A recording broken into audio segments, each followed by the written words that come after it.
আসসালামু আলাইকুম বন্ধুরা, কেমন আছো সবাই? আশা করি সবাই অনেক ভালো আছো। আজকে ভাইয়া তোমাদের চতুর্থ অধ্যায়ে অর্থাৎ অণুজীব হতে তোমাদের 100টা এমসিকিউ সলভ করব।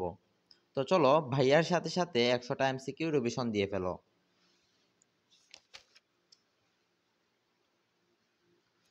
প্রথমটি হলো, নিচের কোনটিকে সংক্রমণক্ষম পূর্ণাঙ্গ ভাইরাস কণা বলে? উত্তর হলো ভিরিয়ন। কোনটি আরএনএ ভাইরাস? উত্তর হলো টিএমবি। টিএমবি হলো আরএনএ ভাইরাস। নিচের কোনটি দণ্ডাকার ভাইরাস? টিএমবি। দেখো বন্ধুরা, আমরা টিএমবি এর দুইটি বৈশিষ্ট্য দেখলাম। একটা হলো এটা আরএনএ ভাইরাস, আর আরেকটি হলো টিএমবি হলো দণ্ডাকার ভাইরাস। কোনটিকে কেলাসিত করা যায়? ভাইরাস।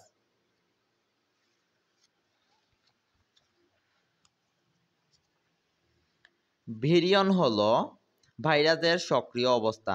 ভিরিয়ন কি? ভাইরাসের সক্রিয় অবস্থা। তারপরে ডিপ্লোকক্কাস নিউমোনিয়া এর আকৃতি কেমন? গোলাকার। ডিপ্লোকক্কাস নিউমোনিয়া এর আকৃতি হলো গোলাকার। ভাইরাস শব্দটি কোন ভাষা থেকে এসেছে? ল্যাটিন। ভাইরাস শব্দটি ল্যাটিন ভাষা থেকে এসেছে। জীব ও জড়ের মধ্যবর্তী পর্যায়ে বস্তু কোনটি? ভাইরাস। কোনটি পোষক কোষের বাইরে জড়বস্তুর মতো নিষ্ক্রিয় থাকে? ভাইরাস। দেখো বন্ধুরা, আগে দেখেছিলাম যে ভাইরাসকে কেলাসিত করা যায়, আর এখন দেখছি যে এই যে পোষক কোষের বাইরে জড়বস্তুর মতো নিষ্ক্রিয় হয়ে থাকে। ব্যাঙাচির আকৃতি ভাইরাস কোনটি? ব্যাঙাচি আকৃতির ভাইরাস কোনটি? টিটুফাস। টিটুফাস হলো ব্যাঙাচি আকৃতির ভাইরাস। নোভেল করোনা ভাইরাসের পরিচিত রোগ কোনটি? কোভিড-19। নোভেল করোনা ভাইরাস নামে পরিচিত কোন রোগ? কোভিড-19। নিম্নের কোনটি গোলাকার ভাইরাস? এইচআইভি। এইচআইভি হলো গোলাকার ভাইরাস। তারপরে দেখো, নিচের কোনটি ইমাজিং ভাইরাস? ইমাজিং ভাইরাস হলো এইচআইভি। এইচআইভি হলো ইমাজিং ভাইরাস। তারপরে হলো, নিচের কোনটি একটি DNA virus? Hepatitis B. Hepatitis B. Hepatitis B হলো ডিএনএ ভাইরাস। কোন ভাইরাসে একসূত্রক ডিএনএ পাওয়া যায়? কলিফাস। কলিফাস ভাইরাসে একসূত্রক ডিএনএ পাওয়া যায়। টোবাকো মোজাইক ভাইরাসের আকার কোন ধরনের? দণ্ডাকার। এই যে আমরা আগে দেখছিলাম টিএমবি এর আকৃতি হলো দণ্ডাকার। এই যে টিএমবি এর ফুল ফর্ম হলো টোবাকো মোজাইক ভাইরাস। এটা আকৃতি হলো দণ্ডাকার। এরপরে দেখো, ভাইরাসের বৈশিষ্ট্য কোনটি? বাধ্যতামূলক পরজীবী। দেখো বন্ধুরা, আমরা ভাইরাসের এই নিয়ে 3টা বৈশিষ্ট্য দেখলাম। প্রথমটা হলো এই যে ভাইরাসকে কেলাসিত করা যায় না। আরেকটা হইল যে পোষক কোষের বাইরে থাকতে পারে না। আর এই যে এখন দেখো বাধ্যতামূলক পরজীবী। তারপরে দেখো প্রিয়ন্স হলো ভাইরাসের শূন্য প্রোটিন আবরণ। প্রিয়ন্স কি? প্রিয়ন্স হলো ভাইরাসের শূন্য প্রোটিন আবরণ। কোন ভাইরাসে দ্বিসূত্রক আরএনএ পাওয়া যায়? Rio virus. রিও ভাইরাসে দ্বিসূত্রক আরএনএ পাওয়া যায়। ভাইরাস শব্দের অর্থ বিষ। ভাইরাস শব্দের অর্থ কি? বিষ।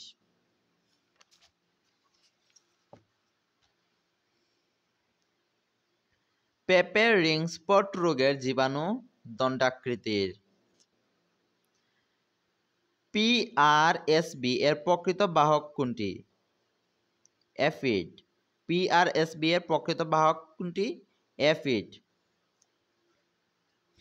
নিচের কোনটি হতে জন্ডিস রোগের টিকা তৈরি হয়? ভাইরাস হতে।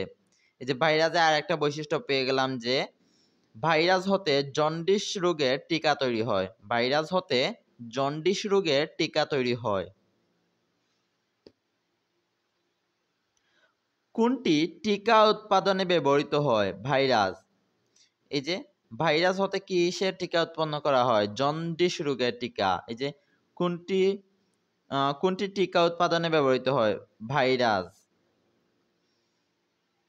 কোন ভাইরাস দিয়ে ক্যাপসি সার্কোমা রোগ হয়? Herpes simplex.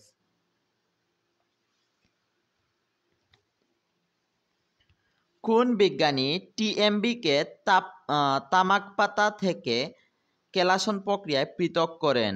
Stanley.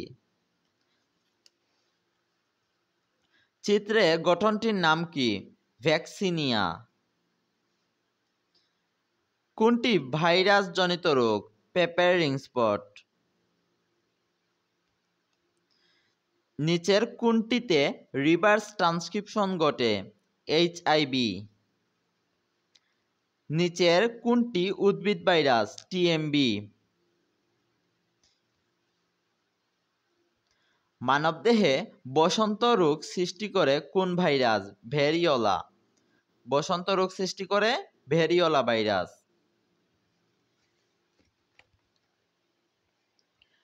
পেপের ring spot রোগের নাম? এফিড। পেপের রিং স্পট রোগের নাম এফিড। নিচের কোনটি ডিএনএ ভাইরাস? টি2 ভাইরাস হলো ডিএনএ ভাইরাস। টি2 ভাইরাসের ডিএনএতে মোট কতটি জিন থাকে? 150টি। টি2 ভাইরাসের ডিএনএতে জিন থাকে 150টি।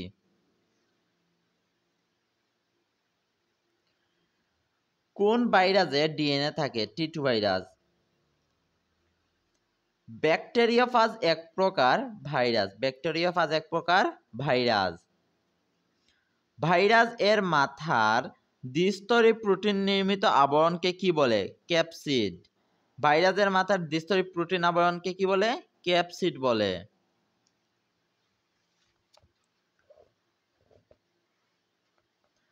মানুষের ভাইরাস গঠিত রোগ কোনটি? হেপাটাইটিস।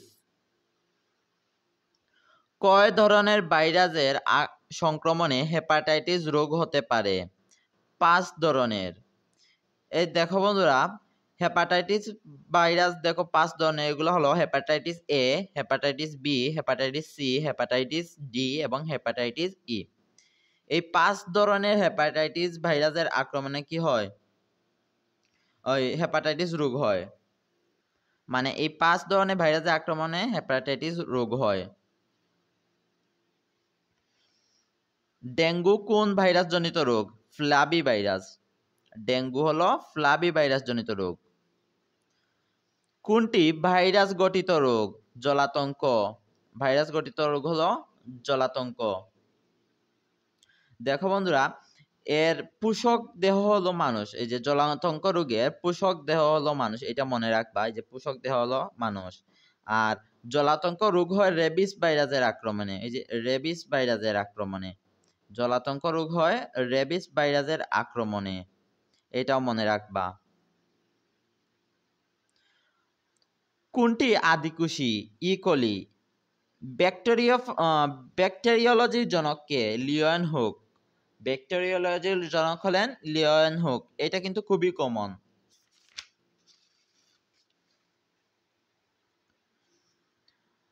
ব্যাকটেরিয়ার নামকরণ করেন এরেনবার্গ। ব্যাকটেরিয়ার নামকরণ করেন এরেনবার্গ। ব্যাকটেরিয়ার আবিষ্কারক লিওয়েনহুক। ওই যে আমরা পড়েছিলাম না, ব্যাকটেরিওলজির জনক কে? লিওয়েনহুক। ব্যাকটেরিয়াতে পিলির প্রধান কাজ কোনটি? পোষকের সাথে যুক্ত হওয়া। ব্যাকটেরিয়াতে পিলির প্রধান কাজ হলো পোষকের সাথে যুক্ত হওয়া। কোনটি দ্বারা ব্যাকটেরিয়া পোষক কোষের সাথে আবদ্ধ হয়? পিলি। অর্থাৎ পিলি দ্বারা ব্যাকটেরিয়া পোষক কোষের সাথে আবদ্ধ হয়। কমা আকৃতির ব্যাকটেরিয়া কোনটি? ভিব্রিও। ব্যাকটেরিয়া কোষ প্রাচীরের মূল উপাদান কোনটি? পেপটিডোগ্লাইকান। ব্যাকটেরিয়া কোষ প্রাচীরের মূল উপাদান হলো পেপটিডোগ্লাইকান। নিচের কোন অংশ দ্বারা ব্যাকটেরিয়া পোষক কোষের সাথে আবদ্ধ হয়? পিলি। এই যে আমরা আগেও পড়েছিলাম, পোষক কোষের সাথে কি দ্বারা আবদ্ধ হয়? পিলি দ্বারা। তারপরে দেখো, ক্যাপসিড তৈরিকারী একককে কি বলা হয়? ক্যাপসোমিয়ার। ক্যাপসিড তৈরিকারী একককে বলা হয় ক্যাপসোমিয়ার।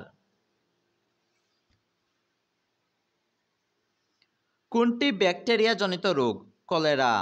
ব্যাকটেরিয়া জনিত রোগ হলো কলেরা।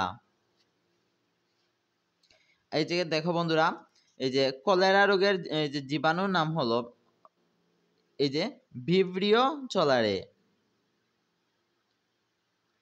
এই যে এই ব্যাকটেরিয়াটা, এই যে ভিব্রিও চলারে নামক ব্যাকটেরিয়ার আক্রমণে কি হয়? কলেরা রোগ হয়। জিন প্রকৌশলে ব্যবহৃত হয় কোনটি? ইকোলি। জিন প্রকৌশলে ব্যবহৃত হয় ইকোলি।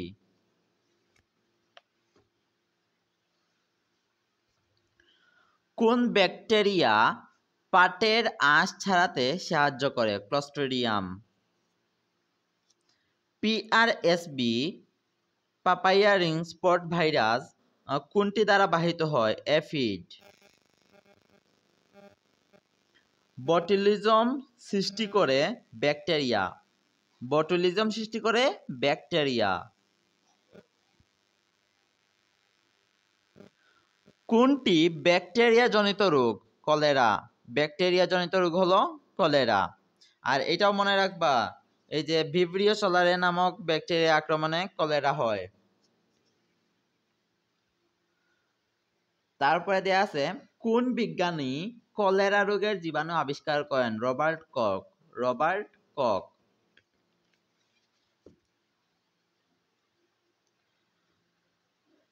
নিচের কোনটি ম্যালেরিয়া পরজীবীর ইরাইথ্রোসাইটিক সাইজোগনি সংশ্লিষ্ট?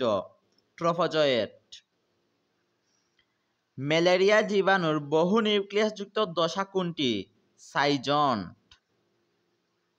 দেখো বন্ধুরা, এটা কিন্তু খুবই ইম্পর্টেন্ট, কারণ এটা অনেকবার তোমাদের অনেক বোর্ডে আসছে যে ম্যালেরিয়া জীবাণুর বহু নিউক্লিয়াসযুক্ত দশা হলো সাইজন্ট।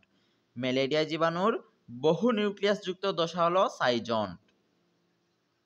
এরপরে এরিথ্রোসাইটিক সাইজোগনিতে কোন ধাপটি ক্ষণস্থায়ী? ট্রফোজয়েট। এক্সফ্লাজেলেশন কোথায় ঘটে? মশকির ক্রপে। এটা কিন্তু খুবই ইম্পর্টেন্ট। এক্সফ্লাজেলেশন কোথায় ঘটে? মশকির ক্রপে ঘটে। এই যে এইটাও অনেক ইম্পর্টেন্ট। এটা হলো, মানবদেহ আক্রমণকারী ম্যালেরিয়া জীবাণুর প্রথম দশাটির নাম কি? প্রথম দশাটির নাম হলো স্পুরোজয়েট। স্পুরোজয়েট। মানবদেহে আক্রমণকারী ম্যালেরিয়া জীবাণুর প্রথম দশাটির নাম হলো স্পুরোজয়েট।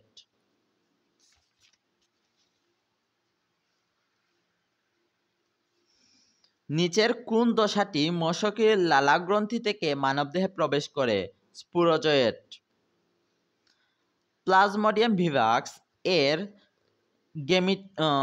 গেমিটোগনি কোথায় সম্পন্ন হয়? মশকির ক্রপে। প্লাজমোডিয়াম ভিভাক্স এর গেমিটোগনি কোথায় সম্পন্ন হয়? মশকির ক্রপে। প্লাজমোডিয়াম ম্যালেরিয়া এর স্বাভাবিক সুপ্তিকাল কতদিন? 18 থেকে 40 দিন।